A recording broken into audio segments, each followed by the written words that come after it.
Most of the poems I'll be reading tonight are from Heavy Lifting, my most recent collection, but I'm going to begin with a short little poem from my first collection. It's the preface poem, and it's called On Being Asked Where He's Been These 20 Years. Before he springs, the leopard lies in the grass, watching, listening, judging distances, making the leap in his mind. You always find him looking ahead. You never find him looking behind. One of the ironies of that book and of my new book is that almost all the poems are looking behind. Perfect timing for this poem, tomorrow being April 15th. Keep in mind that it's an IRS requirement that you keep your canceled checks 5 years. This is a villanelle called Statement. Today I am throwing old checks away that lay in a shoebox 5 years fearing audit. They're free, free at last to burn or decay. Money still talks, but her ghouls simply say, something was sold at a price and you bought it. Today I am throwing old checks away. Each bears its signature, year, month, and day, and pays to the order of mammon due profit. They're free, free at last, to burn or decay. Here's one for Sears, here's one for ballet, airfare to Rome, a homeless benefit. Today I am throwing old checks away, saying ciao to old wolves they kept at bay while they tended our credit and fed it bit by bit. They're free, free at last to burn or decay. I crumple the papered past. I murmur, hooray. It's my shredder now must reconcile. Chit, chit, chit. Today I am throwing old checks away. They're free, free at last, to burn or decay.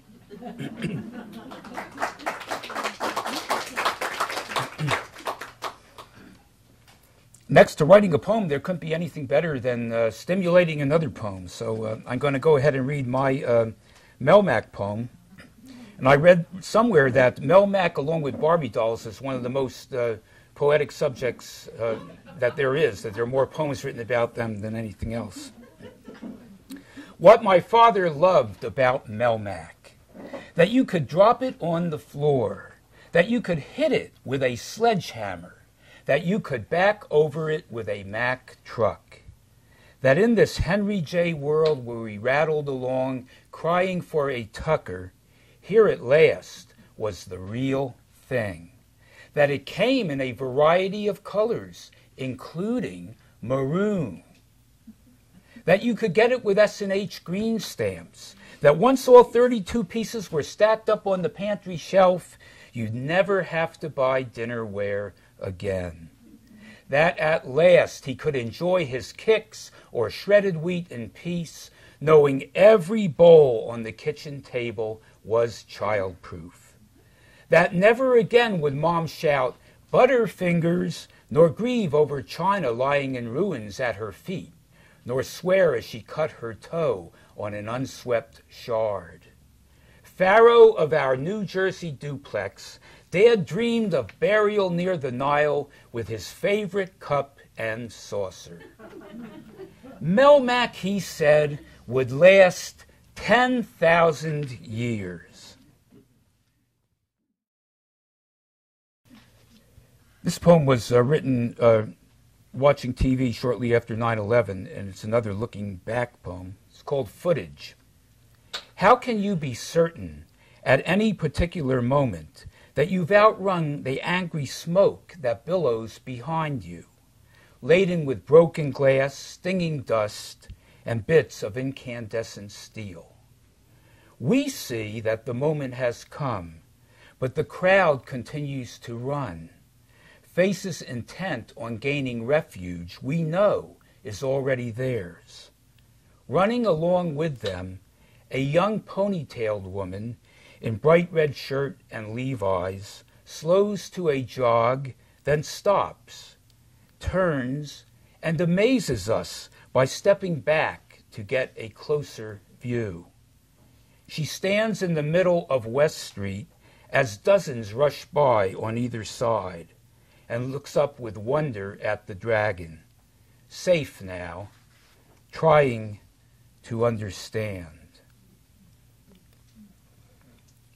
War and white wine, watching the evening news. Someone's campaigning, someone's been shot. Somewhere it's raining, someplace it's hot. 6 p.m., Baghdad's on the line. Time for war and white wine. The beasts in a cave somewhere hiding. 2 newsmen have disappeared. Jihadists are suiciding. Demagogues being cheered. A protester holds up a sign. Time for war and white wine. Bereft mothers are weeping, beheading terrorists glad. Sons and daughters are reaping the faith of their fathers gone mad. You and me, we're doing fine, sipping war and white wine.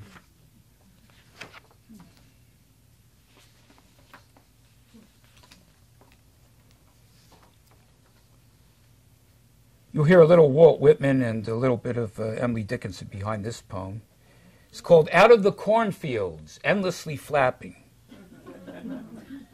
I'm a graduate of the Iowa Workshop. Who are you? Are you a graduate too? Then there's hundreds of us all doing swell, thanks to Jory Graham and Marvin Bell. How dreary to be a po-biz nobody. Unmentored, unblurbed, un-MFA'd, to sit and write and be like Emily Dickinson, unpublished, and, so I hear, unlaid.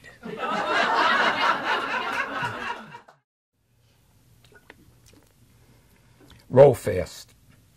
What we did that summer evening was turn our bicycles upside down, so the seats were on the ground and the wheels in the air.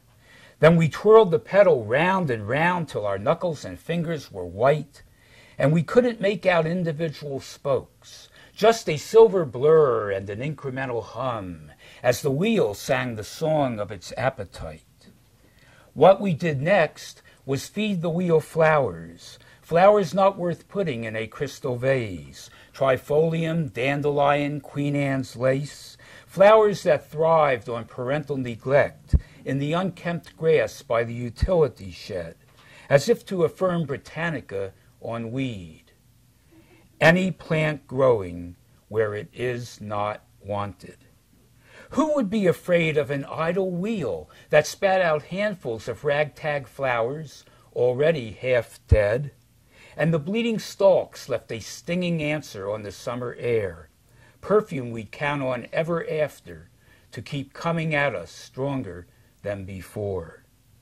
Lynn Sauter went first. She thrust in dandelions, then Bruce Edwards, a single budding clover. The only sign we'd get that his own tousled head would test the metaphor's might just 3 weeks later, when wheels would screech and metal do its work, a few miles west off Willow Pass Road. It was starting to get dark on Mount Diablo. We flipped our bicycles right side up and raced around the cul-de-sac like maniacs, or Dante's Damned, or Milton's Falling Angels, getting high on the last drops of daylight savings. Till parents cried, "Ollie, Ollie, in free." Later we fell asleep, thanking Schwinn, Roll Fast, and whatever gods may be for the night, the mountain, and the wheel within a wheel, like love, like magic, like a spell to help us keep our balance and make up for bald tires as we cycle to the valley floor. Thank you.